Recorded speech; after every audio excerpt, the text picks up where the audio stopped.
निश्चित होगा परिवर्तन, निश्चित होगा परिवर्तन। जाग रहा है जनगण मन, जाग रहा है जनगण मन। निश्चित होगा परिवर्तन, निश्चित होगा परिवर्तन। शुद्ध सनातन परंपरा में, सनातन परंपरा में प्रेम भरा व्यवहार रहे, प्रेम भरा व्यवहार रहे।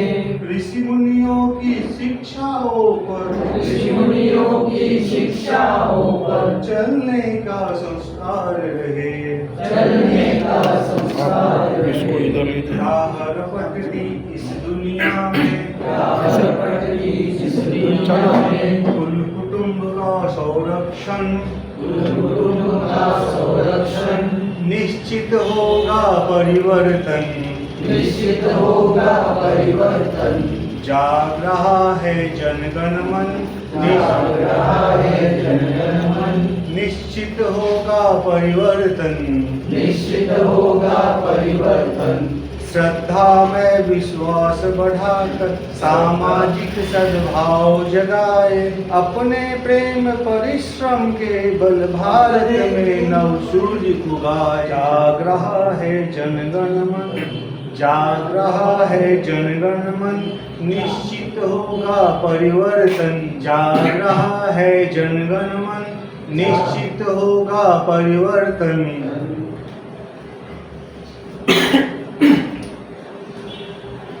आजचा जो कार्यक्रम आहे तो प्रबोधन प्रतिष्ठान या संस्थेच्या माध्यमातून मुंबईमध्ये जागोजागी वस्त्यांमध्ये आपण प्रबोधनाचं काम करतोय. आपल्या वरळीमध्ये प्रबोधन प्रतिष्ठान या नावाने आपण 2 कार्यक्रम घेतले. हा 3रा कार्यक्रम आहे. या कार्यक्रमाचा उद्देश म्हणजे या चर्चासत्राचा उद्देश असा आहे की मुंबई महानगरपालिकेच्या पार्श्वभूमीवर मुंबईमध्ये 10,000च्या वस्त्या आहेत. 1,000ची जी वस्ती आहे त्या वस्त्यांमध्ये छोट्या छोट्या टोळ्या करून म्हणजे 5 जणांची 6 जणांची अशी टीम तयार करून चर्चा करायची आणि त्या चर्चेमध्ये फक्त 2 मुद्दे, विकास आणि सुरक्षा, या 2 मुद्द्यांवरती चर्चा करायची, एकमेकांच्या विचारांची देवाणघेवाण करायची आणि आपापल्या वस्तीमध्ये मतदारांच्या बरोबर संभाषण करायचं. अमुक याला मत द्या, अमुक पक्षाचा प्रचार, अमुक चिन्हाचा प्रचार, अमुक उमेदवाराचा प्रचार, हे आपलं काम नाही आहे. आपलं काम आहे हिंदूंचं संघटन करणं. त्यामुळे सगळे हिंदू आहेत. ह्या हिंदूंचं संघटन करत असताना मी जर समजा एखाद्या अमुक पक्षाचा प्रचार केला, अमुक पक्षाच्या उमेदवाराचा प्रचार केला, तर दुसऱ्या पक्षातला हिंदू नाही आहे का? तो पण हिंदूच आहे ना. त्यामुळे कोणाचा प्रचार प्रसार न करता हिंदूंचं संघटन करणं. एक गोष्ट सांगतो म्हणजे तुमच्या लक्षात येईल पटकन. एक मुलगा असतो, त्याची परीक्षा असते, निबंधाची स्पर्धा असते आणि तो निबंध स्पर्धेची तयारी करतो. निबंधाच्या स्पर्धेची तयारी करत असताना त्याची आई म्हणते की अरे निबंध स्पर्धेला जाणार आहेस तर निबंधाची तयारी केली का? तो म्हणे हो मी केली आहे. म्हटलं किती निबंधाची केली आहे? म्हटलं गाय या विषयाची मी तयारी केली आहे. आणि तो तिथे गेल्यावरती गाय विषयावरती निबंध येत नाही, तिथे निबंध येतो झाड. हा काय करतो, एक मैदान होतं, त्या मैदानामध्ये एका कोपऱ्यामध्ये झाड होतं.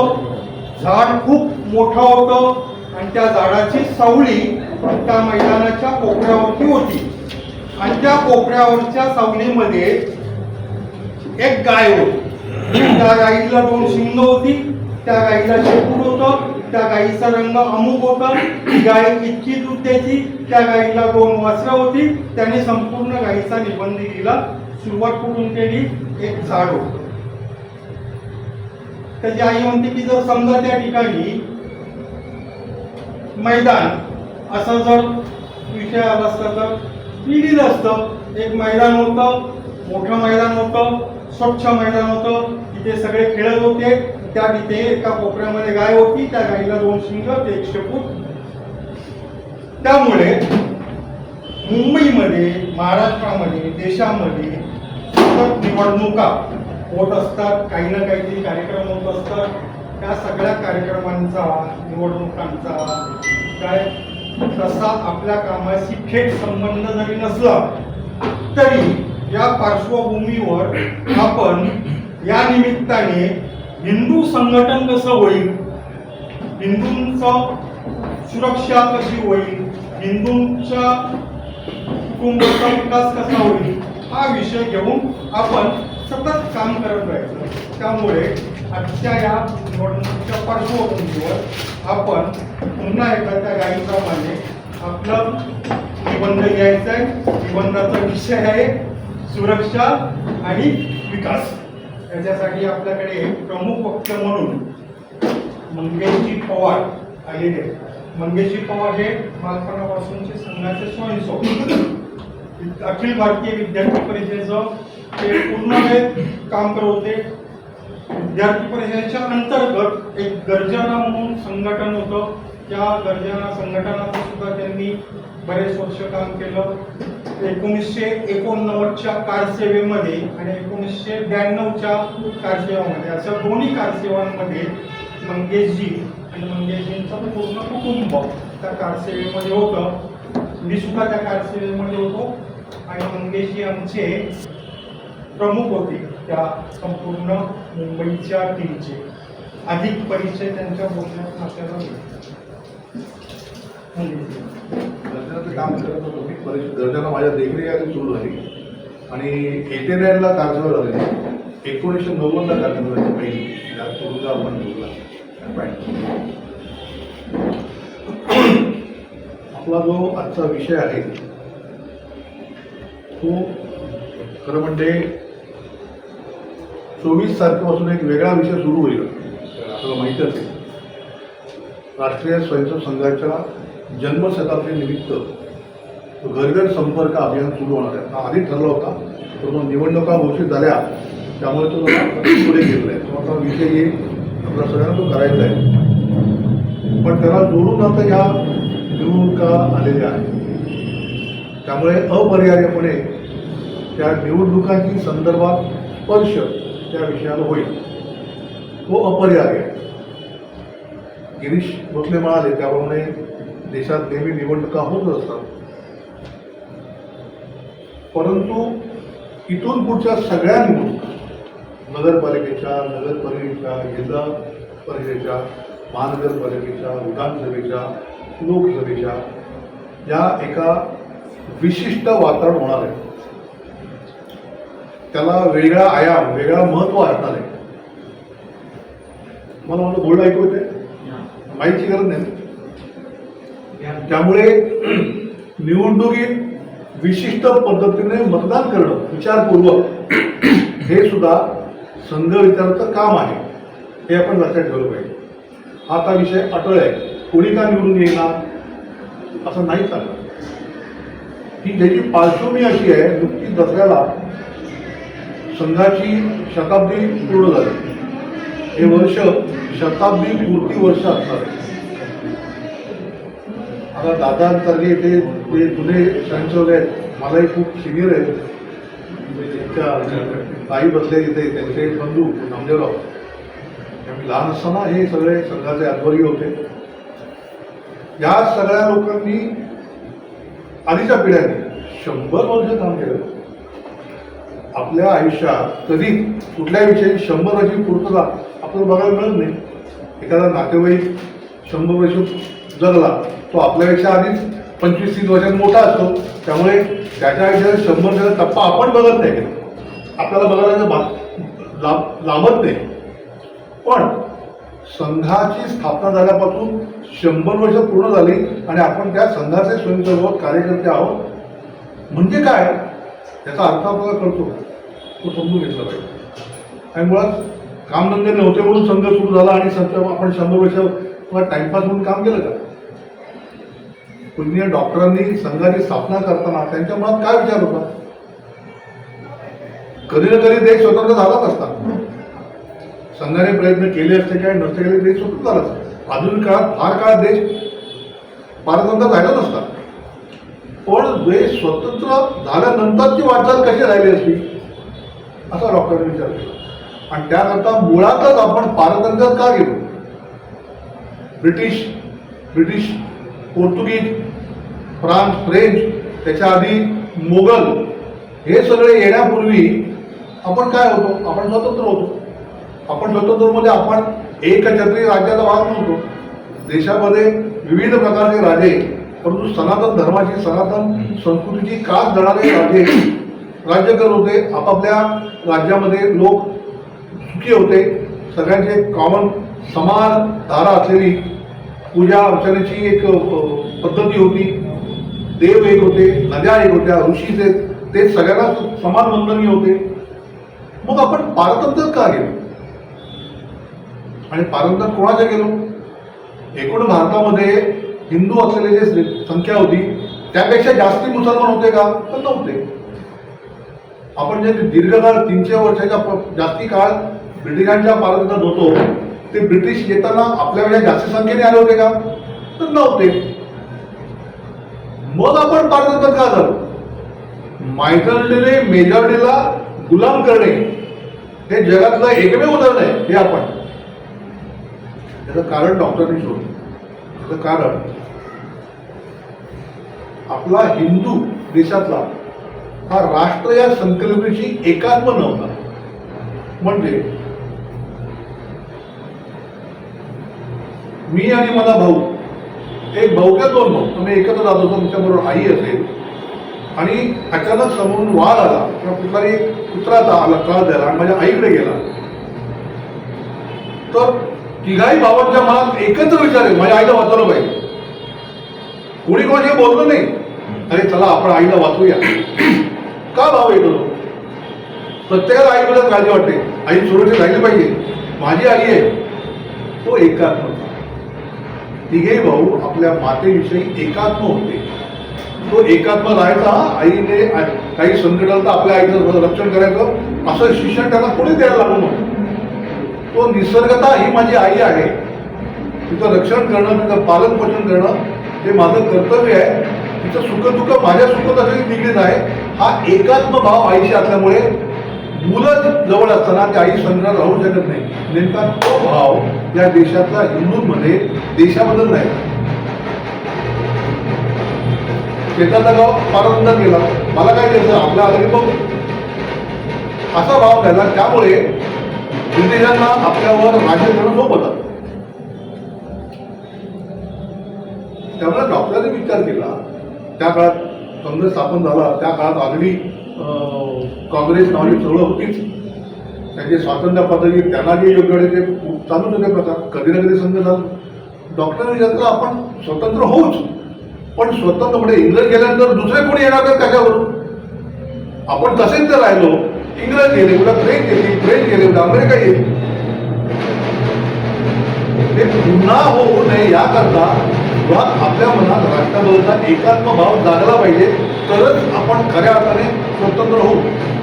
आणि स्वतंत्र होण्याकरता तर एकात्म भाव जागण्याकरता अशा संघटनेची आवश्यकता आहे. जो त्याला सारखा सांगत आहे तो हिंदू आहे. तुझे वाढवडील पूर्वज हिंदू होते. त्या देशमध्ये तुझी माता आहे, आपली माता आहे. आपल्या सगळ्यांमध्ये अनेक समान धागे आहेत. संपूर्ण देशभरामध्ये गंगा नदी, यमुना नदी यांना आपण प्रिय मानतो, श्रद्धेचं मानतो. राम, शंकर सगळी देवस्थानं सगळ्या ठिकाणी पुस्तकं हा आपल्या सगळ्यांमधला समान दुवा आहे. मग आपण वेगवेगळंच आहे. एक दिलाने एक मनाने राहिलं पाहिजे. आपण देशावर जेव्हा संघटनेला आपण सांभाळलं पाहिजे, दूर केलं पाहिजे. आणि संकट येऊ नये अशा रीतीने देशाला सामर्थ्याने करणं आपल्या हातात येते, करूया. याकरता संघाची मुळात स्थापना झाली. आता हा उद्देश घेऊन संघाची स्थापना झाली. संघाच्या सगळ्या प्रचारकांच्या मनात, डॉक्टरांच्या मनात 100 वर्षांतर काय कल्पना होती? संघ 100 वर्षांतर कुठे जाऊ पोहोचतो? तर 100 वर्षानंतर संघ विसर्जित झाला पाहिजे. म्हणजे त्यांच्या योजनेप्रमाणे 2025 पासून संघ अस्तित्वात असायला नको ऑक्टोबर. म्हणजे काय? म्हणजे संघाचं काम इतकं प्रभावी झालं तर समाज, हिंदू समाज म्हणजेच संघ झाला पाहिजे. सगळ्या समाजाचं काम वर्तन संघ स्वयंस्व तसे करतात तसं सुरू झालं पाहिजे. म्हणजे संघाचं काम संपलं. पण दुर्दैवाने ते झालेच नाही अजून. ते का नाही झालं त्याचा विचार करायला आपण. म्हणजे एकीकडे आपल्याकडे आपण जे इन्कम टॅक्स रिटर्न भरतात तेव्हा 31 मार्चच्या आधी माझी डेबिट बॅलन्स किती, क्रेडिट बॅलन्स किती आपण विचार करतो. आणि टॅक्स वाचवायला किंवा काय करायला पाहिजे, किती टॅक्स भरायला लागेल आपण ताळा घेतो ना लेखाजोखा. तसा 100 वर्षाचा लेखाजोखा करू घेऊन आपल्या पूर्वसुरींनी ज्यांनी संघाची स्थापना केली, सगळे सरसंघचालक, सगळे प्रचारक यांच्या मनात काय होतं ते किती पूर्ण झालं आणि किती पूर्ण व्हायचं बाकी राहिलंय त्याचा धांडोळा घेऊन की जे अपूर्ण राहिलंय ते पूर्ण करण्याकरता आपल्याला काम करायचं.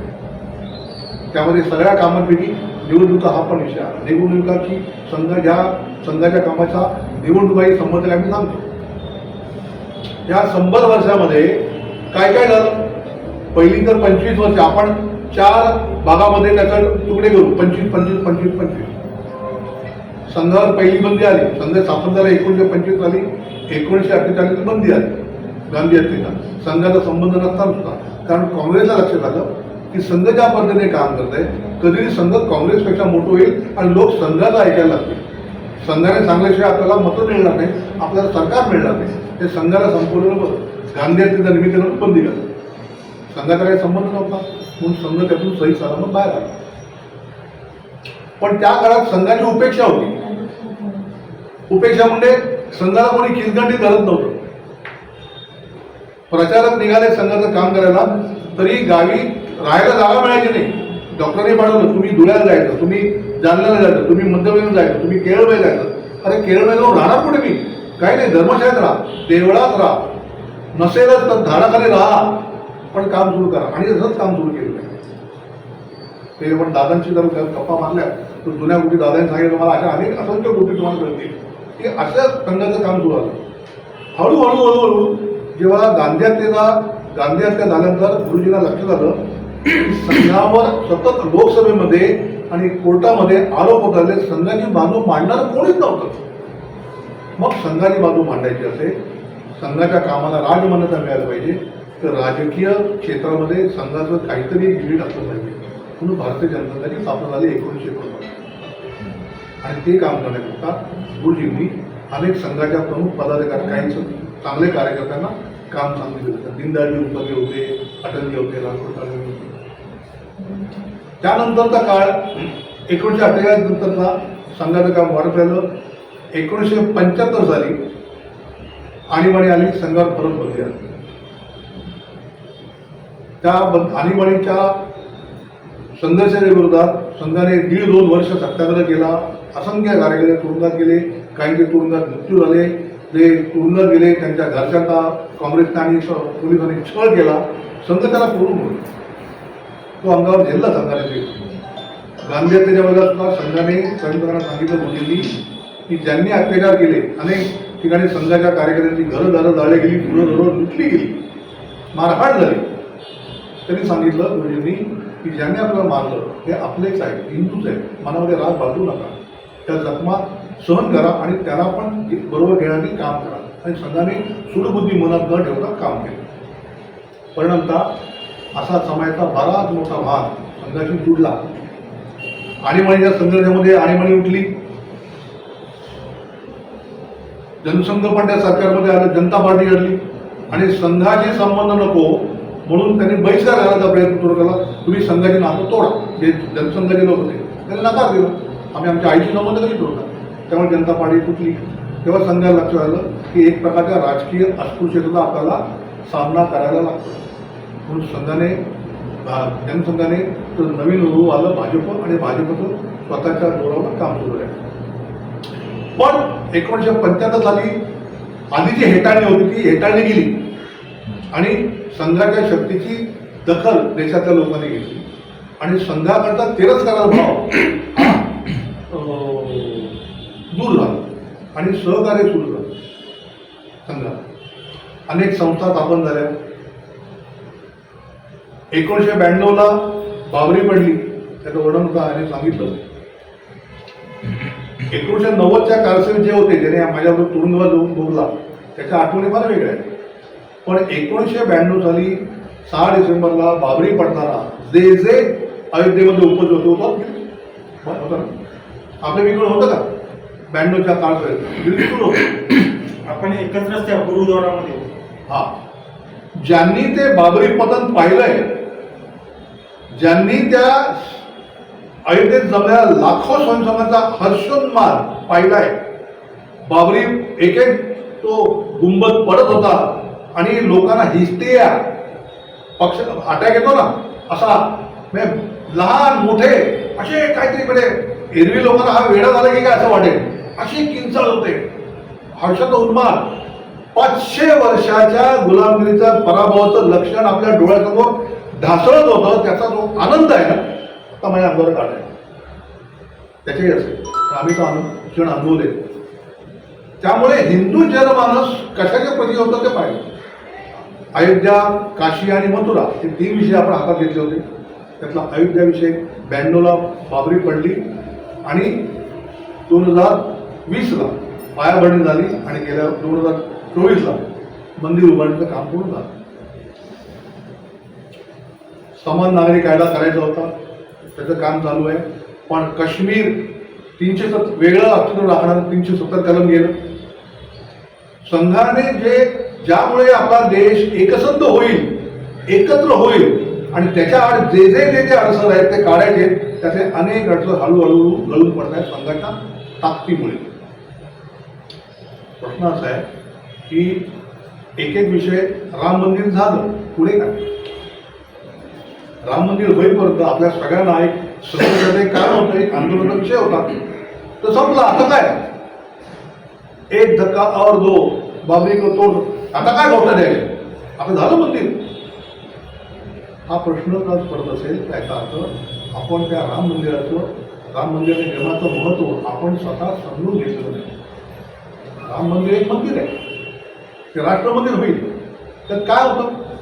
राम मंदिर त्याची जी मूर्तीची पूजा होती ती कोणाची असणारी?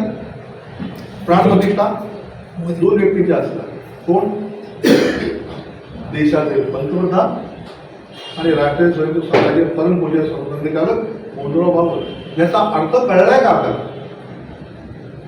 तत्पूर्वी ज्या सोमनाथाचं मंदिर बांधण्याचं ठरवलं, गर्दीने पाडलेलं, त्यावेळेला नेहरू त्याला विरोध केला.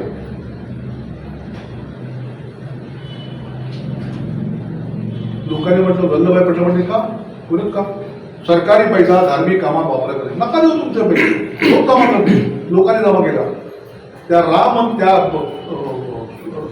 छोटी सोमनाथाच्या मंदिराच्या उद्घाटनाला, पायाभरणीला सगळ्यांना आपले राष्ट्रपती होते राजेंद्र प्रसाद, त्यांनी जाऊन याचा फतवा काढला. त्यांनी हुडकावलं की जाणार. तर लोकांच्या आशा आकांक्षेचं मूर्तिमंत रूप आहे. त्या देशातली जी बहुसंख्य जनता आहे, हिंदू, त्यांच्या श्रद्धेचं सामने केलंच पाहिजे आणि गेले. त्यावेळेस ते काँग्रेसचा नेते होते, अनेक होते, गोविंद वल्लभ पंत वगैरे सगळे मंडळी, या सगळ्यांचा पाठिंबा होता. परंतु पंतप्रधान कार्यक्रमाला बहिष्कार घातला आणि राष्ट्रपती राजेंद्र प्रसादजी त्या कार्यक्रमाला गेले. म्हणून त्यांचा नंतर त्यांना अतिशय अपमानास्पद वागणूक नंतर मिळाली, त्यांची कारकीर्द संपल्यानंतर सुद्धा. त्यामुळे या देशातले बहुसंख्य समाज हा हिंदू आहे. त्यांच्या श्रद्धेचं प्रतीक जे आहे त्याच्याबद्दल सद्भावना, त्याची श्रद्धा बाळगणं, तो देशाचा राष्ट्रप्रमुख करतोय हे बघायला कधीच कोणाला पाहिलं. ते पहिल्यांदा आपण राम जन्मभूमीचा देशाचा पंतप्रधान प्रभू रामचंद्राच्या चरणी लीन होतोय आणि अत्यंत श्रद्धेने त्याची भक्तिभावी पूजा करतोय. आणि ज्या संघाच्या पठडीतले जे स्वयंसेवक झालेले आहेत नरेंद्र मोदीजी, त्या संघाचे आमचे सर्वसंघ झालं. म्हणजे आपल्या सगळ्या समस्त परिवाराचे, एकत्रित कुटुंबाचे सर्व पालक, पिता हे त्या मंदिराचं पूजन करतायत राम मंदिर. याचा अर्थ असा की एका अर्थानं न बोलता राष्ट्रप्रमुख संबंध देशाला आणि जगाला एक संदेश देत आहे की हे राष्ट्र हिंदू जनतेच्या अस्मितेवर चालला, हिंदू प्रजेच्या श्रद्धेवर चालला, कारण इथली मूळ जनता ही हिंदू आहे. त्यामुळे हिंदू अस्मितेला, हिंदू श्रद्धा याचा तिरस्कार, याचा अपमान इथं सहन करायचा नाही. मी राष्ट्ररोग आहे आणि मी तिथे वंदनीय, रामाला वंदनीय मानतो, हा एक संदेश दिला. आणि या लढाईचा जो विजय मिळाला किंवा आपण जे यश मिळालं, तो संघाच्या अथक परिश्रमाला तुम्ही मिळालेलं यश आहे. म्हणून आपले सर्व संघ सबंध जगाला दिलेली ग्वाही आहे. भले आम्ही भारताला हे हिंदू राष्ट्र आहे असं घोषित करत नाही. घोषित करायची गरज काय? हिंदू राष्ट्र आहे. स्वतः राष्ट्रप्रमुख प्रभू रामचंद्राचं पूजन करतो, काशीमध्ये जातात, सगळ्या धर्मस्थळावर जातात, गुरुद्वारात जातात. हा आपण काय करायचं? आणि तुम्हाला सांग, आपण सोरोस वगैरे नाव ऐकली ना सगळी, अमेरिकेतला जॉर्ज सोरोस किंवा अशा अनेक मंडळी जे भारताचं ऐक्य तोडायला प्रयत्नशील आहे. त्या सगळ्यांना एक प्रकारची धास्ती संघाच्या वाढत्या सामर्थ्यामुळे मिळाली लागली. जेव्हा संघाची स्थापना झाली आणि संघाचं काम सुरू झालं, त्याच वेळेला किंबहुना त्याच्या आधी आणखी एक काम सुरू होतं आणि त्याच्याशी संघाच्या कामाची स्पर्धा सुरू होती. आणि संघाला प्राणपणाला लावून त्या स्पर्धेत पुढं राहायचं होतं. ती स्पर्धा होती गजवा हिंदची. हम इस देश के बादशाह थे, बादशाह ही रहेंगे. इस देश की जनता हमारे अंकित थी, गुलाम थी, गुलामी रहेगी. इस देश पर हम ही राज करेंगे. ही मानसिकता मुस्लिम समाजाची आणि त्याच्या नेत्यांची जी होती ती आजही आहे. मात्र आतापर्यंत काय पाहिजे, मात्र आतापर्यंत त्यांना घाई नव्हती. हळूहळू चालू होतं. हळूहळू धर्मांतर, मीनाक्षरांचं धर्मांतर झालं. पहिल्यांदा 1986ला काळ झालं, पहिल्यांदा हिंदू खरबडून झाला. संघाने त्याला प्राणपणाने प्रयत्न केला आणि जेवढे जवळ 2,000 लोक धर्मांतर केले. संघाच्या प्रयत्नामुळे त्या 2,000 पैकी जवळजवळ 2,500 किंवा 1,900 हे सगळे परत हिंदू धर्मात आले आणि कालांतराने उरलेले पण आले. पण हिंदू समाजाला आपलं धर्मांतराचं वाटलं का? त्यांना कोणी फसवलं का? त्यांना कोणी प्रलोभन दाखवलं का? तेव्हा विश्व हिंदू परिषद सक्रिय झाली. विश्व परिषद 1973 झाली, सक्रिय झाली. आणि मग आपल्याला एक आपल्या विरोधात कार्यरत असलेले डावपेच संघाच्या लक्षात येतात. मग आपला अभ्यास सुरू झाला. काय काय करताय तुम्हाला गंमत सांगतो. आपण प्रवीणचंद्र तोगडे नाव ऐकलं असेल. आपल्या विश्व हिंदू परिषदेचे अखिल भारतीय आंतरराष्ट्रीय समिती, त्यांचा इथे मुंबईत कार्यक्रम झाला होता. सगळ्या वकिलांना बोलवलं होतं, मी येऊन. तेव्हा त्यांनी सांगितलं, गोधरा तुम्हाला माहिती आहे, गोधरा ते कारसेला गेलेल्या लोकांना, अयोध्येतील लोकांना जाळलं गोधऱ्याला, दबा बंद करून, आणि त्यातून मग दंगल उसळले. त्या कार्यक्रमात सांगताना त्यांनी सांगितलं, मुळात ती दंगल जी झाली ना, ती का झाली? ती संघाने किंवा भाजपने प्लॅन करून केलेली नाही. कोणीच प्लॅन केलेलं नाही. मग असं काय झालं? तर असं झालं काय ते असं झालं, गुजरातमध्ये त्याच्या आधी काही वर्षांपूर्वी एक प्रकारचा घडला. एका गुजराती समाजातली तरुण मुलगी, चांगली, ती अचानक घरातून गायब झाली, पळून गेली. शोध घेतला, कसं झालं तर लक्षात आलं तिच्या कॉलेज, साधी मुलगी, दिसायला चांगली पण चांगल्या घरातली. तर त्या कॉलेजमध्ये कोणतरी मोटरसायकलवर कोणतरी यायचा आणि तरुण मुलींना वय कमी असेल तर त्या रोबस्ट तशी मोटरसायकल आवाज होतो, कोणतरी राजबुलर का बसलाय, मोह पडतो, मैत्री झाली आणि त्या भुरळ पडली आणि ती पळून गेली. आणि जो होता तो मुसलमान. आता ज्या परिवारातली ती मुलगी पळून गेली त्यांना लाज वाटली, आपल्या घरातली मुलगी गेली, मला सांगायचं नाही, म्हणून चिडचूक बोलले नाही, नाक कापलं असं वाटतं. दुःख राहिलं मनात. शेजारच्या गावात आणखी घटना घडली. फरक एवढा, समान सूत्र, मुलगी हिंदू, मोटरसायकलवरती कोणतरी कारमध्ये येणार, भरपूर पैसे, असं हातात चेन आणि अंगठ्या, पैसे उडवायला पैसे खिशात. ती मुलगी भुरळली, पळून गेली. मुसलमान काय मुलगी हिंदू, ती गेली, तिच्याही आई वडिलांना वाईट वाटलं, गप्प बसले. आता ह्या गावात घडलं, त्या गावात घडलं, आणि मग त्याच्या पंचायतीमध्ये बोलून भीषण रुपयाच्या कार्य लक्षात आलं त्याचा काही समान धागा आहे, दल जिहाद म्हणतो ना आपण, तर सुरुवात तिथे झाली. मग लक्षात आलं की हे प्लॅन पद्धतीने होत आहे, योजनाबद्ध रीतीने हिंदूंमधल्या मुलींना वाटवणं, त्यांना खराब करणं, त्यांना पळून देणं, आणि नंतर काय मुलं जन्माला घालायची आणि मग सोडून द्यायची, त्या धर्म बदलायचा. मग त्यांनी हळूहळू सगळ्या गावामध्ये संबंध गुजरातच्या सगळ्या गावांमध्ये संपर्क करायला सुरुवात केली. आप क्या हो गया? मग ते दुःखी अंतकरणाचे आई वडील बोलायला लागले, हमारी बेटी गई, तो कहाँ है पता नहीं, अभी लौटी है लेकिन वो साथ में 4 बच्चे लेके आई है, हिंदू हो गए, मुसलमान हो गई है. मग लक्षात आलं की हे प्लान पद्धतीने चाललेलं आहे. मी चादरी खाली हे धर्मांतराचा वेगळा प्रकार सुरू झालेला आहे. त्यामुळे हे प्रकार वाढायला लागल्यावर अख्खं गुजरात हे पेट्रोल शिंपडलेल्या भूमीसारखं झालं होतं. एक ठिणगी पडायची काम. सगळ्यांना कळलं की याच्यामध्ये करता हे सगळं मुसलमान कोणी मारलं गेलं, तिथे मुल्ला मौलवी किंवा राजकीय नेते मुसलमानांचे, तो एक सिनेमा होता रईस खान नावाचा, त्याच्यावर तो ते हे त्याला वाचवायचे, त्यांच्या मदतीला यायचे, धावून यायचे. म्हणजे हिंदूंमध्ये वेगळ्या प्रकारचं नुकसान करण्याचा प्लान सुरू झालं. आणि गुजरातच्या वेळेला ती काळी पडली आणि अख्खं गुजरातमध्ये 6 जिल्हे क्रोधाने जळत असलेले लोक त्यातून ती दंगल घडली. त्यामुळे गुजरातमध्ये लव जिहाद प्रकार बघितला आपण. आत्ता आपल्या देशातली लोकसंख्या आहे त्याच्या 26% मुसलमान. ती किती होती? 10-12% होती. आज 26% झालेली. म्हणजे कुठलाही वर्डीतला, प्रभादेवीतला, दादरमधला, मालेगाव, मध्यप्रदेश कुठलाही 100 लोकांचा रँडम आपण समूह जमा केला, त्यातले 26% मुसलमान आणि उरलेले बाकी 5-7% ख्रिश्चन्स आणि उरलेले बाकी हिंदू. कोणाला प्रश्न पडेल मग घाबरायचं कारण काय? आज बी आम्ही 60-65% आहोत. नाही, ते 26% मुसलमान एकत्र आहेत. इकडे काय, ये गुजराती है अलग करो, ये मराठी है अलग करो, ये बंगाली अलग करो, ये तेलंगाना के अलग करो, ये तमिलनाडु के अलग करो, ये और कोई है.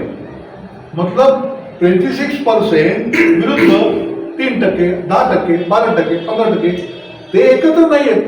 त्यामुळे त्या 26% लोकांना, उरलेल्या बहुसंख्य लोकांचा पराभव करणं सहज शक्य आहे. पराभव व्हायचा त्यांना काय करायला लागेल? ते जे सगळे उरलेले हिंदू आहेत त्यांनी मी गुजराती, माझी भाषा गुजराती, मी मराठी, माझी भाषा मराठी, मी बंगाली, माझी भाषा बंगाली, मी तमिळ, तर माझी भाषा तमिळ, हे विसरलं पाहिजे. आपण सगळे हिंदू, वयम पंचाधिकम शतम, हा भाव जागृत झाला तरच त्याला आपण तोंड देऊ शकतो. आज बघा, हिंदू स्वभावता आक्रमक नाही आहे. संघाच्या शारीरिक शिक्षण क्रमामध्ये वेत्रधर्म असायचं, चुरिका असायच्या, खड्ग असायचं, दंडाची शिक्षण असायचं. काय होतं? संघाला काय दंगली करायच्या होत्या? संघात दंगली करायच्या होत्या. परंतु प्रशिक्षण घ्या, साहस वृत्ती तुमच्या मनात जावा, कधी ना कधी याचा उपयोग होणार आहे, कधी ना कधी हे वापरायची पाळी येणार आहे. त्यामुळे पूजनीय गुरुजी सरस्वतीला असताना स्वतः त्या शारीरिक शिक्षण भागात लक्ष घालायचं. तुला दंड येतो? दंडाशी मारकर, अधो मारकर, दाखवू कसा येतो का? चुरिका येते, पलट मारकर, हे विचारायचे. कार्यकर्त्याला येतं का? शिक्षण झालं का? सरस्वती झालं. शारीरिक शिक्षण प्रमुख नव्हे, सरस्वतीला विचारायचे. रोग का होता? समोर बसला स्वयंसेवक मनगटाने, दंडाने कंठ व्हावा एवढंच नव्हे, बॉडी बिल्डिंग सगळे करतात.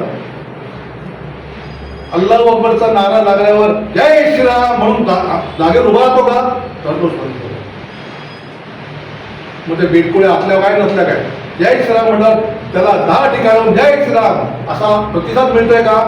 तर तो समाज जागा झालाय. हे सांगायला ते झाले का? ते झालेलं नाही. आज जागरूक कोण आहे? संघर्षांचे जागरूक आहेत, त्यांच्यामध्ये कळकळ आहे. पण संघात न येणारा, संघाला अस्पर्श करणारा जो बाकी भाग आहे तो कुठे जाऊ? तर ते संघ शताब्दी वर्षाचे अपूर्ण राहिलं काम ते आहे. याच्यात एक आणखी भाग, गाजवाई हिंद म्हणजे हळूहळू धर्मांतर करायचं. आपण नागरिकत्व सुरक्षा कायदा आणलो, त्यावेळेला फार मोठ्या संख्येने मुंबईभर आणि जगात देशभरात अनेक मुसलमानी आंदोलन केली. दुर्दैवाने काही हिंदू लोक पण त्यात सामील होते. अस्तित्व बाजू देते, विषय काय माहीत नाही, मुसलमान कसल्याच प्रकारचा अत्याचार नाही, अन्याय नाही, माहीत नाही. पण का केलं? कारण त्या लोकांना अंदाज द्यायचा होता की संघर्षाची वेळ आल्यावर हे सगळे मुसलमान एकत्र येतात का, ते येत आहेत हे लक्षात आलं. सीएच्या समर्थनार्थ फक्त आणि फक्त संघ, भाजप, विद्यार्थी परिषद, भारतीय संघ हेच लोक कार्यक्रम करतो. गेले आपण चांगले त्याच्यावर अभिनेते सिनियर हे पण आपल्या बरोबर होते. हे या पद्धतीने आपलं काम आपल्याला करावं लागणार आहे. जो संघाचा स्वीकार नाही त्याच्या मनामध्ये हिंदू राष्ट्राची भक्ती आपल्याला पेटवावी लागणार आहे. तो संघ असं होतो, तू हिंदू आहे, तू माझा भाऊ आहे, कारण तू भारतमध्ये हे आपल्याला करायचं आहे. सद्वाय हिंद चालू असताना आणखी एक मोठा सैतान ज्याचंही भारतावर वक्र दृष्टी होती, त्याचं नाव डीप स्टेट. आपल्या कदाचित थोड्या लोकांना माहिती आहे डीप स्टेटमध्ये काय. डीप स्टेटमध्ये पाश्चिमात्य आणि युरोपीय राष्ट्र जे आहेत ते भारताकडे बघताना काय बघतात, एक प्रचंड मोठा देश ज्याच्यातली जनता अशिक्षित आहे, सुशिक्षित फार नाही, आणि हा एक मार्केट आहे. इथं मी प्रोडक्शन करायला गेलो तर मला अतिशय कमी खर्चात कमी मजुरीमध्ये मला मजूर कामगार मिळतील. माझ्या देशाचे म्हणजे बनवेन ते इथे मी सहज विकू शकतो असं मार्केट आहे. म्हणून प्रत्येकाला या देशाला आपल्या अंकित ठेवायचं आहे. मग अमेरिका आहे, फ्रान्स आहे, ब्रिटन आहे, सगळ्या चीनला आहे. मग ते काय करतात, तर ते मला कधी करायला मिळेल. मी समजा डीप स्टेट आहे तर मला तिथला जो राज्यकर्ता आहे तो माझ्या अधीन असला पाहिजे, एखादा मला गुलाम असला पाहिजे. आणि तो जर असायला पाहिजे तर मी गुलाम याला राज्याभिषेक करा असं नाही करतात ना. Bharat is a democratic country, लोकशाही प्रधान राष्ट्र आहे. तर इलेक्शन होतात, इलेक्शन होऊन लोकप्रतिनिधी निवडतात आणि त्यातून एखादा पक्ष सरकार येतं. ते तो पक्ष आणि त्या पक्षाचे सगळे नेते माझ्या अंकित असले पाहिजे. मग मी काय केलं पाहिजे, मग ते जिंकतील अशी व्यवस्था केली पाहिजे, असं वातावरण क्रिएट केलं पाहिजे. त्यांना पैसा पुरवला पाहिजे, त्यांच्या कॅम्पेनला पैसा पुरवला पाहिजे. आणि मला हवा तो बावळट माणूस तिथे त्या बसला पाहिजे. आपल्या देशाचे काँग्रेसचे नेते होते प्रणब मुखर्जी, ते राष्ट्रपती पण झाले होते. त्यांची मुलगी आहे शर्मिष्ठा, तिने एक पुस्तक लिहिलं आहे, वडिलांची ऑटोबायोग्राफी तिने लिहिली, माय फादर प्रणवदा असं.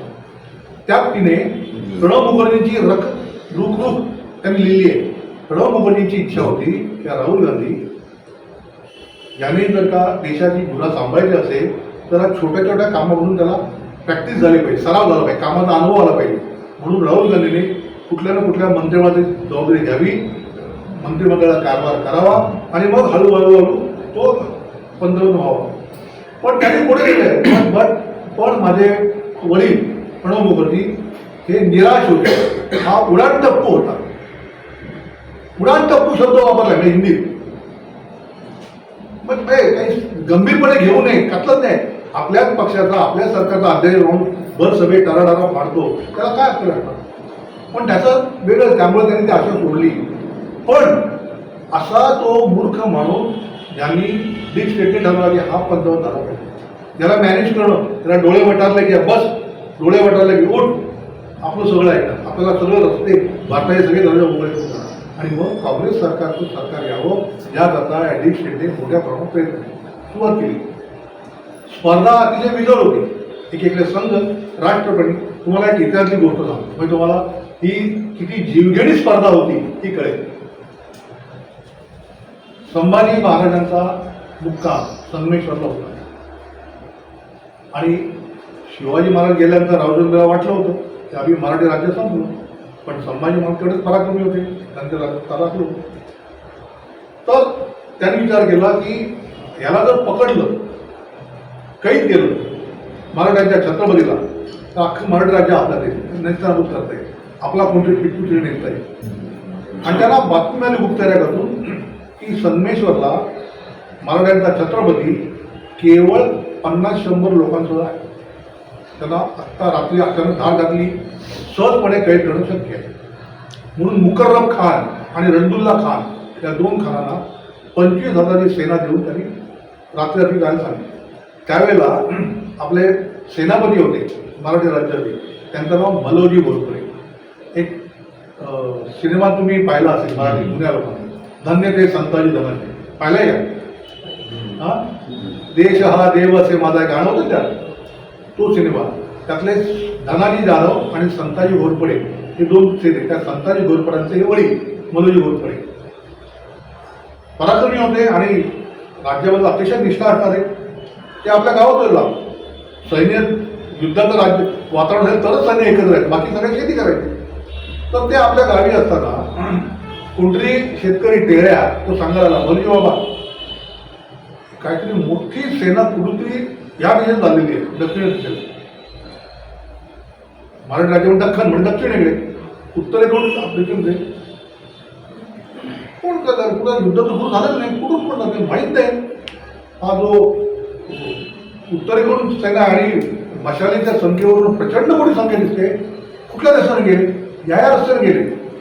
गुरुजींचे कान एकदम ताळलं, अरे ते आपल्या मराठी राज्यात येत आहेत, कुठे चाललंय?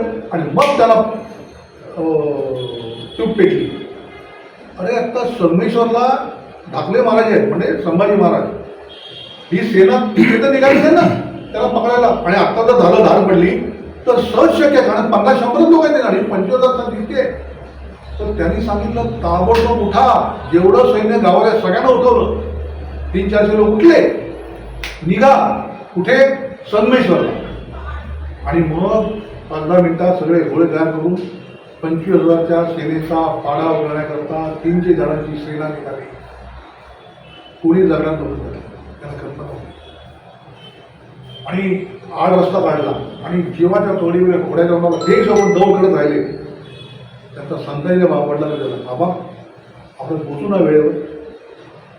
पोचू काय, हा पर्याय नाही आला, पोचायला पाहिजे, मेलू द्यायला तिथे पोचलंच पाहिजे. थोरल्या महाराजांचा दिवा आणि संपूर्ण महाराष्ट्र राज्याचा एकमेव आशेचा दिवा तिथे आहे.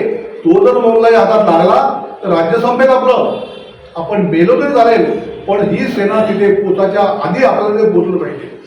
रात्रभर दौड करून पहाटेच्या सुमारास ते सैन्य पोचलं. दांडी सैन्य फार नाही, अर्धा पाऊण तासात आधी पोचलं. मलोजी घोरपडेंनी ताबडतोब काही दूध पाठवले, संभाजी महाराजांना दादर राहायला उठवा आणि तुम्ही असा तसे तुम्ही निघून जा रायगडाकडे असं सांगितलं. संभाजी महाराजांना विश्वास बसला नाही की पुढची लढाई सुरू नव्हती. आणि मग ते आलं सैन्य आणि मलोजी घोरपडेंच्या छातीवर तो तोफेचा गोळा वापरला आणि वारले. ते एकमेव उदाहरण आहे की छत्रपतींनी सेनापतीला मुजरा केला. पुढची गोष्ट सांगण्यात माझा हेतू नाही आहे, पण ही दौड होती ना, 25,000चं एक अस्मानी संघ ढोरावत आपल्या स्वराज्यावर निघालं होतं. आणि ते थोपवायला 300 जणांचं एक सैन्य पथक आपल्याला प्रसंगी मारावं लागेल ही मनात कल्पना, एकही मावळा परत फिरला नाही. 25 गाठ पडणार आहे तिथे, पण 25 आपण 300 काय करणार? पण पोचून कमीत कमी आपल्या छत्रपतींना निसटून जायला अवधी मिळावा याकरता त्या जीवाची बळी कुरवंडी द्यायला ते 300 निघाले होते. ती जी स्पर्धा होती ना, ती स्पर्धा संघाची स्वयंस्फूर्त होती. एकीकडे गजवा हिंद आणि डीप स्टेटचं सगळ्या आदूत होत्या आणि संघ एका अर्थाने शर्तीचं जीवाचा रान करून त्यांच्या आधी सामर्थ्यशाली होण्याचा प्रयत्न करत थांबलो. 100 वर्षाचा घात गेला, आपण इथपर्यंत पोहोचलो. आजही आपलं इच्छित पूर्ण झालेलं नाही, पण या 100 वर्षात पुरेशी शक्ती त्या डीप स्टेटचा सामना करण्याची, गजवा यांची सामना करण्याची आपण अर्जित केलेली आहे.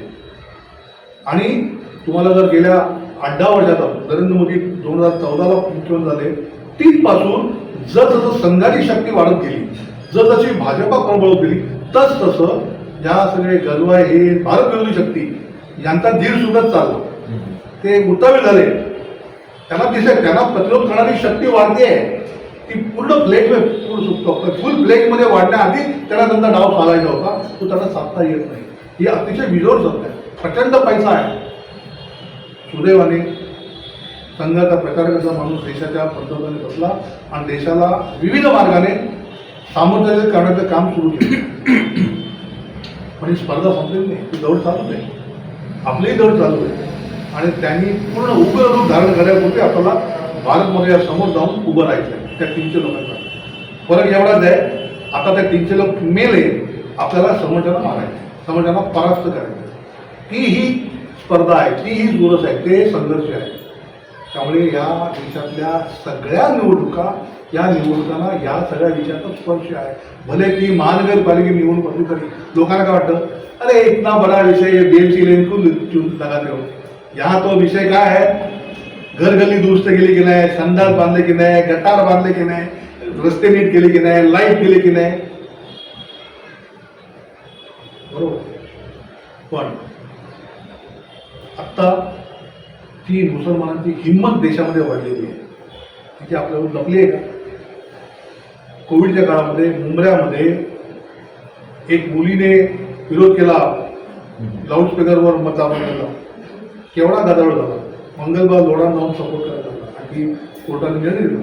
पण ती एकटी मुलगी मुस्लिम बसते, ते वंदन त्या बहिणीला हिमतीने केलं ते काम. काय काय केलं, कोणी केलं हे सगळं? त्यांना सपोर्ट कोणी केला? शिवसेना, उभाटा. हा पांडुरंग सपकाळ यांचा विभाग समोर होता पश्चिम मुंबईला. काय त्याने आपले तारे तोडले. मैं जब नमाज सुनता हूँ कान को कितना मीठा मीठा लगता है. मैं सोच रहा हूँ शाखा में नमाज पठण की स्पर्धा दिखाई जाए. अरे गाढवा, गीतेची स्पर्धा नाही घेतली तू, रामरचेची स्पर्धा घेतली नाही तू. अगदी काय नाही तर मानाचे श्लोक, दासबोध ह्याची स्पर्धा ह्याची येत नाही, आणि तू नमाजाची. मी तुझे वडील कोण होते, हिंदू होते की मुसलमान होते? निर्लज्जपणे सुरू झालं का? केवळ मतांतर.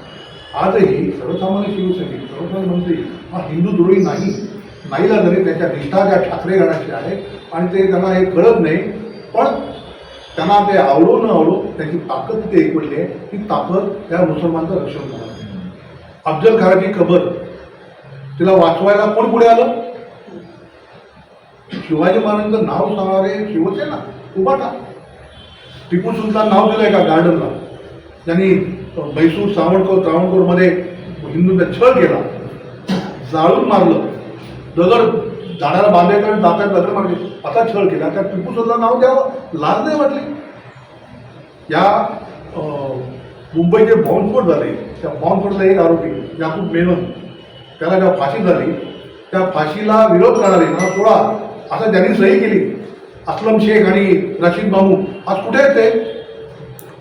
शिवसेनेत आहे. महाराष्ट्राचा आमदार येतो आणि शिवसेने त्याला पालकमंत्री नेमला. तो रशीद मामू, भारत तेरे तुकडे होंगे इंशाल्लाह इंशाल्लाह गँगवाला, त्या रशीद मामूला त्यांनी पक्षात सामील का? मुसलमानांची म्हणतं नाही, मग हिंदू मुरदाड आहेत का? हे बघून हिंदूला क्रोध येता का म्हणे? तो आला पाहिजे. कारण जर उभाटा, शिवसेना, उभाटा आणि मनसे किंवा काँग्रेस ही जिंकली, काय होईल? मी तिथे राहतो शिवडीला, तर छगन भुजबळ शिवसेना होता, तो सगळा कॉटन रेड एरियापासून रेती बंदर, भात बाजार, मोठ्या प्रमाणात मुसलमान बसवलेले आहेत, सगळे बांगलादेश. काय झालं आता SIच्या विक्रीने? त्याला आधार कार्ड दिली हिंदूंनी, त्याला रेशन कार्ड कोण दिली हिंदूंनी, पैसा आला. तर हे लोक असे लोक जर का सत्य झाले, इलिगल कन्स्ट्रक्शन, अवैध बांधकाम पाडायचं काम कोण करतं? महानगरपालिका. तर उभाटा आणि मनसे जर निवडून आले तर ते करतील हे काम. रस्त्यावर त्या कबरी आणि दर्गे आणि मदरसा, आता ज्या मशिदी बांधतात इलिगल, दर्गे बांधतात, मदरसे तयार होतात, त्याचा उपयोग काय होतो? लहान मुलांची मतं वेगळं तर होतंच, पण ते सगळे मुसलमान घुसखोर येतात पळून, त्यांना जागा दिली जाते त्या मशिदीमध्ये, त्यांची ते कागद बरेपर्यंत मग ते कुठे जाऊन राहतात. ही सगळी जागा उद्ध्वस्त केली पाहिजे. तुम्हाला उदाहरण देतो, बांगलादेशमध्ये काय झालं आपण बघतो. बांगलादेशमध्ये पश्चिम बंगालचं राज्य आहे, म्हणजे बॉर्डर आहे, बांगलाची बॉर्डर बंगालमध्ये आहे, आणि तिकडे मेघालय आणि नागालँडला जाताना पण एक रस्ता, एकच रस्त्याची उजवी बाजू बांगलादेश, डावी बाजू भारत, अशी आहे. आत्ता बांगलादेशचा परिणाम असा आहे, बांगलादेशच्या लोकांची इच्छा आहे की भारताचे सैन्य कारवाई करावी. भारत ते करत नाही, कारण ते निमित्त साधून बांगलादेशात छळणूक चालली आहे असं म्हणून अमेरिका आणि या सगळ्या युद्ध देशाला संधी मिळेल भारतावर कारवाई करावी. पण आज आपण फार काळ बांगलादेश म्हणजे बिपुदास एक त्या जो जिवंत जाळला त्याला मारून ते आपल्याला समजायला बघत नाही. पण कधी ना कधी त्याला भीती वाटते की कधी ना कधी भारताचं सैन्य घुसेल. म्हणून बंगालमधल्या मुसलमानांनी काय केलं म्हणजे आचरण तुम्हाला जेवढी बाउंड्री आहे सीमा आहे तिथे इलिगल मजारी मदरसे दर्गे उभे केलेले आहेत आणि तिथे सगळं सामान तयार केलेलं आहे. सुप्रीम कोर्टाने ऑर्डर दिली आहे की हे हटवा म्हणून. ममता ती करत नाहीये. का करत नाही? त्यांचा प्लॅन असा आहे जेव्हा कधी भारत ठरवेल की सैन्य मिलिटरी कारवाई करायची आणि ते बांगलादेश जायला रस्ता कुठला आहे ते जे पूल आहे तिस्ता नदीच्या वर ते सगळे पूल ते सगळे पूल एकाच वेळेला उडवून टाकायचे सो दॅट भारताची सेना बांगलादेशमध्ये प्रवेश करू शकणार. तो फक्त चिकनगुनिया तो चिकन एरिया तोही आता ब्रॉड केला आपण. ही मानसिकता घेऊन मुसलमान जात आहे. आज कुठेही आता परवा काय संघाला कार्यक्रम झाला त्यांनी उदाहरण दिली. अनेक शाळा आहेत तिथल्या शिक्षिका मुसलमान माशाल्लाह असं म्हणून मुलांचं कौतुक करत आहे. बाईने शाब्बास असं म्हणण्याच्या माशाला म्हटलं की हिंदू मुलाला बरं वाटतं. वा माझं कौतुक केलं. हे काय चाललंय? त्या मुली भांडताना बुरखा बिंदास घालतात आणि ज्या 13 महिने लिहा तो क्या उभारेगी म्हणजे दादागिरी सुरू आहे आणि शांत हे आपल्याला थांबवायचं. आपण आता नवीन पिढी जी आहे वर्क फ्रॉम होम करणार त्यांना लग्न करायचं नसतं.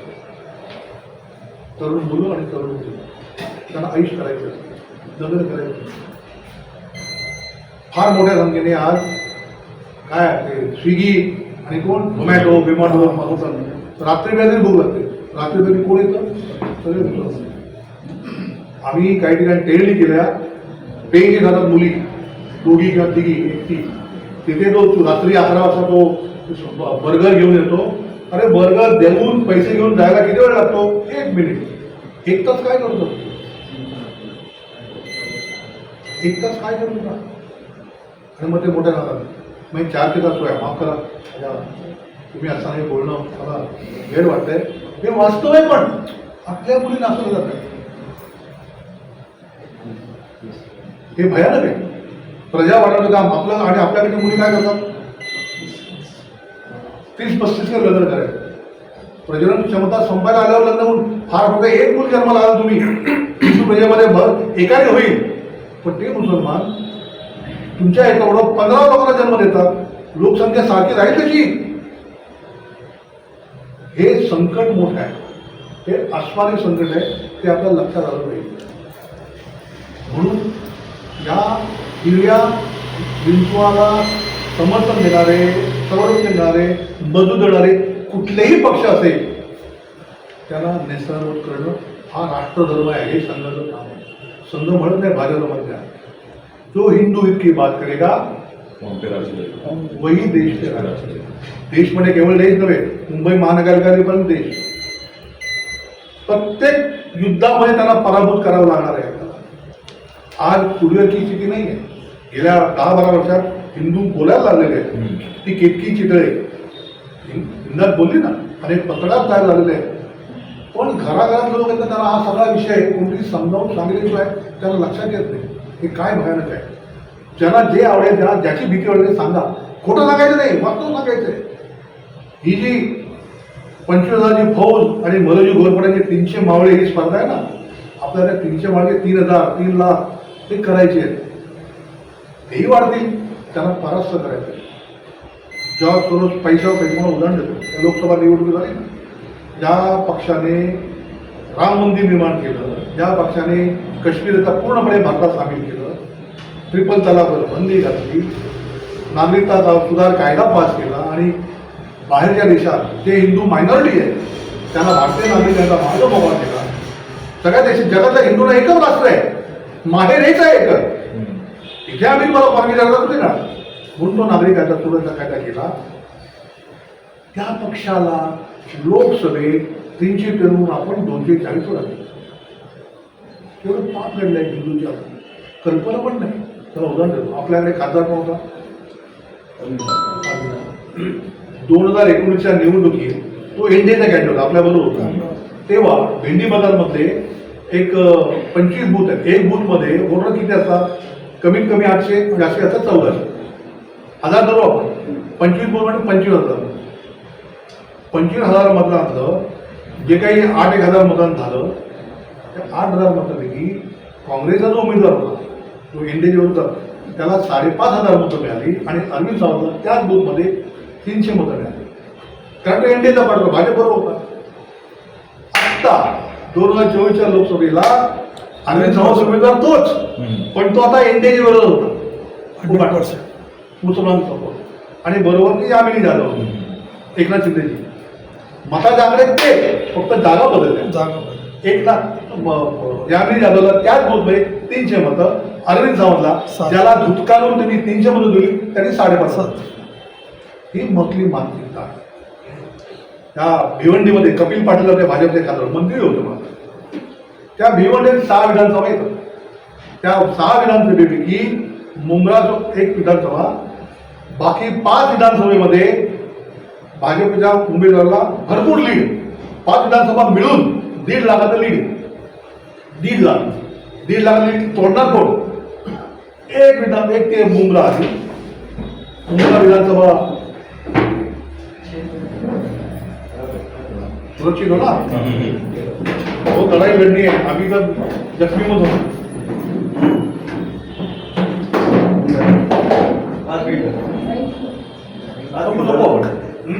तर एका विधानसभेमध्ये 2.5 लाख मतं मिळून 1.5 लाख मतांचा लीड भरून काढून 1 लाख मतांना बाळा मामा मात्र जिंकला. तेच मालेगावला घडलं, तेच धुळ्याला घडलं. म्हणजे मुसलमानांचा स्वतःच्या पसंतीचा उमेदवार देशभरात नव्हता. पहिली इलेक्शन आहे 1952 सालापासून निवडणूक झाला. पहिली निवडणूक मुसलमानांचा उमेदवार कोण? जो भाजपाला पराभूत करेल तो. मग कुठे तो हिंदू असेल, कुठे मुसलमान असेल. म्हणजे मुसलमानांनी भाजपला विरोध असेल म्हणून हिंदू खासदारांना निवडून दिली आहे. म्हणजे मुसलमानांची मानसिकता काय? एका ज्या कार्यकर्त्याला माहिती होतं त्यांनी कर्नाटकातल्या एका ठिकाणी व्हिडिओ पाठवला होता. 5,000 लोकांचं संमेलन झालं मुसलमानांचं आणि त्यांनी त्यांच्यावर काय विचार केला की भाजपमुळे मुसलमानांचं शिरकाण होत आहे, अत्याचार होत आहे. मुस्लिम मुलींवर बलात्कार करते आरएसएसवाले, बीजेपीवाले. ये हमको नष्ट करना चाहते हैं, उनको परस्त करना. ठीक है, तो वोट किसको देना है? इनको नहीं देना है. वो हम बाद में बताएंगे. ठीक है, बाद में बताएंगे. मतलब ते सर्वेचा अंदाज घेत होते. भाजपच्या जवळपास पोटणारा उमेदवार कोण आहे? तो AIMचा असेल तर त्याला, काँग्रेसचा असेल तर त्याला, उबाटा असेल तर कर्नाटक उबाटा नाही आहे, आणखी कुठल्या पक्षाचा असेल वाया असेल तर त्याला. म्हणजे त्यांनी काय, जो भाजपला पाडू शकेल त्याच्या मागे आपली ताकद उभी करायची. हेच तंत्राने हे संबंध देशभरात वापरतात. फक्त हिंदू लोक फक्त जात धर्म ह्याच्यात वापरले. हिंदू धर्मामध्ये दुफळी पाळणं फार सोपं आहे. हिंदूच्या दोषाच्या काय, हिंदू प्रांतवादामध्ये डिवाइड झालेला आहे, हिंदू भाषावादामध्ये डिवाइड. आता म्हणजे लोकांनी काय, शिवसेना लोकांनी उत्तर भारतीय लोकांना मारलं. आधी गुजरात्यांची शत्रुत्व घेतलं, मग दक्षिणात्य लोकांनी शत्रुत्व केलं मराठी नावाने. तर हिंदूंमध्ये जात, पंथ, भाषा, प्रांत आणि दरिद्रता या विषयावर भेद आहे. त्यामुळे या डीप स्टेट लोकांनी बरोबर त्याचा फायदा घेतलेला आहे. तुमचे बाबासाहेबांनी दिलेले आरक्षणाचे अधिकार भाजप रद्द करणार आहे अशी पुढे सोडून दिली की सगळे बौद्ध समाज आणि सगळ्या मागासवर्गीय लोक ते सुदैवाने त्यांनी फार साथ दिली नाही याला.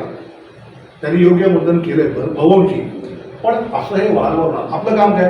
संघाने सामाजिक संरक्षण म्हणते त्याला पंचपरिवार तो आहे.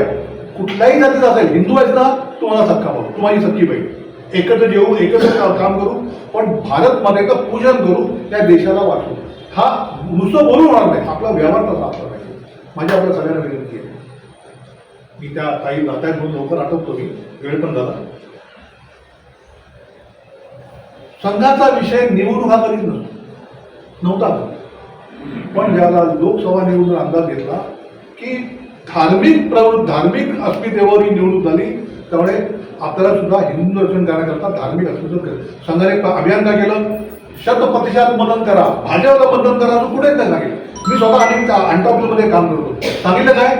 100% मतदान और हिंदू अस्मिता के साथ वोटिंग करिए. जो आपको लगता है, आपके दिल को पूछिए, आपको मस्तिष्क पूछिए कि आपको कौन लगता है हिंदू हित का रक्षा करेगा.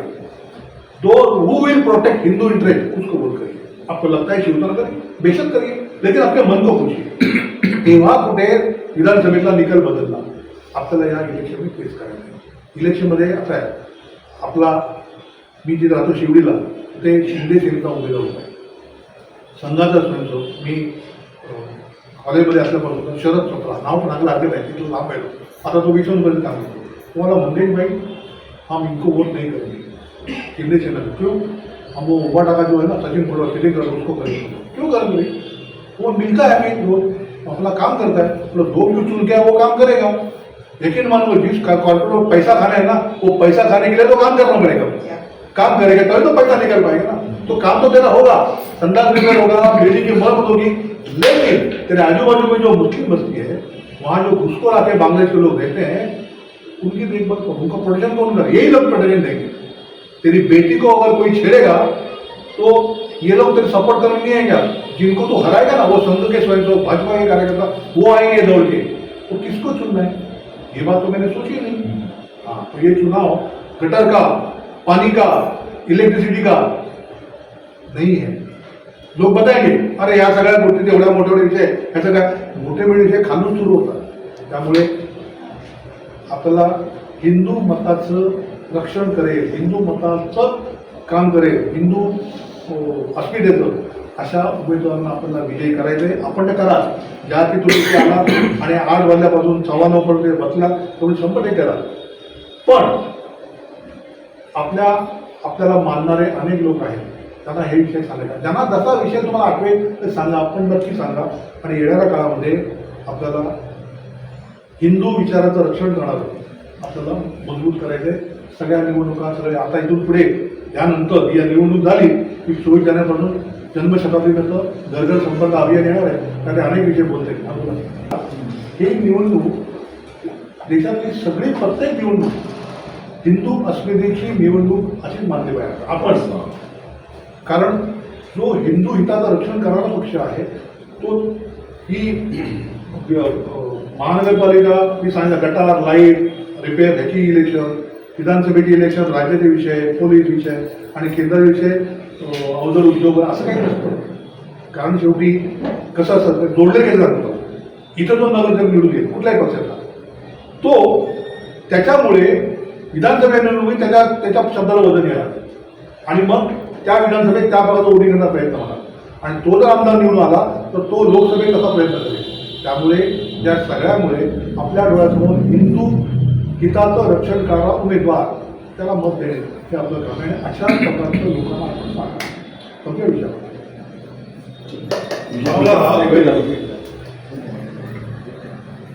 कार्यक्रम पूर्ण झालेला आहे. एक या निमित्ताने फक्त या वर्षीचा म्हणजे गेल्या वर्षीचा 15 ऑगस्टचा लाल किल्ल्याचं भाषण माननीय नरेंद्र मोदींचं कोणी ऐकलंय का? ऐकलंही असेल. पण त्यातलं नेमकं काही महत्त्वाचे शब्दप्रयोग त्याचा सूर आपण कॅच करतो. त्याने शब्द वापरला होता, भाई और बहनों, हिंदुस्तान की डेमोग्राफी बदलने की कोशिश हो रही है, हमें इससे परास्त करना है. डेमोग्राफी म्हणजे जॉग्राफी म्हणजे भूगोल. डेमोग्राफी म्हणजे त्या भूगोलामध्ये राहणाऱ्या लोकसंख्येमध्ये झालेला बदल. त्यांनी स्पष्ट सूचना दिली की मोठ्या प्रमाणामध्ये घुसखोरी, खोटे आधार कार्ड, खोटे वोटर हे भारतात मतदारांची संख्या बदलायचा प्रयत्न चालू झाला आहे. आणि त्यानंतर SIR स्पेशल इंटेन्सिव्ह रिव्ह्यू मतदारांचं बिहारमध्ये 68 लाख मतदार कमी झाले. एकही तक्रार झालेली नाही निवडणूक आयोगाने किंवा बिहारच्या उच्च न्यायालयामध्ये. म्हणजे बरोबर होते ते. बंगालमध्ये जवळजवळ 1.5 ते 1.5 कोटी हे खोटे मतदार निघाले. महाराष्ट्रात होणार आहे. तर डेमोग्राफी बदल हा आजच्या विषयाचाही भाग आहे. तो मला एक छोटं एक माझगावमध्ये मी पूर्वी भाजपचं काम करत असताना म्हातारबागडे एरिया जो आहे तिथे मी पूर्वी जायचो. तिथे बहुसंख्य लोक होते, कोकणातले मराठी थोडे, ज्या बहुसंख्य देशावरचे मराठी गुजराती, मारवाडी, थोडेसे ख्रिश्चन आणि नावाला चटणीपुरता मिठापुरता दिसेल एवढा एखादा होता. मी कोविडच्या काळात तिथला आपला कार्यकर्ता प्रमोद देसाई वारला तर त्या मिसेसला बहिणीला भेटायला गेलो. मला पहिलं काय झालं, नाक करपून जाईल असा वास आला. मास्क जळतं ना, खूप बघितलं अरे इथे तर एका राजस्थानी माणसाचं ज्वेलरीचं दुकान होतं, तिथे आता हॉटेल झालं मुस्लिम ते नॉनव्हेजचं आणि बाहेरच मास्क जळत होते. असा करतं आणि सगळे बुरखे बिरखे दिसायला लागले. तिथे म्हणजे काय झालं, झाले मुस्लिम संख्या वाढली. मी संघाचा आपला तो प्रसाद संसारे वगैरे कार्यक्रम विचारले काय लक्ष आहे, काय करणार आपण, काय करणार म्हणजे कसं झालं, जगात चाळी डेव्हलप होतात ना. आता हे तर बिल्डिंग चाल तर सरकार करत आहे, पण चाळी डेव्हलप झाल्या तर रिहॅबमध्ये जुने जागेवर येणार, पण सेल विंगमध्ये भरपूर पैशावर मुसलमान बसवले. हा डेमोग्राफी बदलाचा भाग आहे. त्याच्यावर साऊथ झालं पाणी त्याच्याकडे आपण लक्ष ठेवलं. कार्यक्रम आपला इथे संपतोय. येणाऱ्या निवडणुकीनंतर प्रत्येक वस्तीमध्ये आपण संघाच्या माध्यमातून हिंदू समिती छोट्या छोट्या वस्तीच्या आपण समित्या करणार आहोत. त्याच्या संदर्भात संघाच्या बैठकीमध्ये आपल्याला मार्गदर्शन होईल. वस्तीशा आपली हिंदू समिती असली पाहिजे आणि वस्तीतल्या सर्व जी संघ स्वयंसेवक सोडून ते हिंदुत्ववादी संस्था आहेत अशांची समिती करायची आहे. लवकरच आपल्याला याच्याबद्दल माहिती मिळेल. येणाऱ्या निवडणुकीमध्ये विचार करायचा आहे आणि मतदान करायचं आहे. विचार करताना असा अविचार करायचा नाही की मला हा उमेदवार जवळचा आहे किंवा हा अधिक पैसे देणार आहे, असा अविचार करायचा नाही. विचार असा करा की हिंदू कसा सुरक्षित राहील आणि शहराचा विकास कसा होईल. अधिक माहिती आपल्याला मंगेशजींनी दिली आहे. याचा सारासार विचार आपण करायचा आहे आणि आपण इथे प्रातिनिधिक स्वरूपामध्ये आलेलो आहे. आपल्या वस्तीमध्ये हा विषय 2-3 जणांना गप्पा मारताना हा विषय सांगायचा आहे आणि त्या पद्धतीने मतदान करून घ्यायचं आहे. ठीक आहे. कार्यक्रम जाहीर झाला, असं संपला, असं जाहीर. जय श्री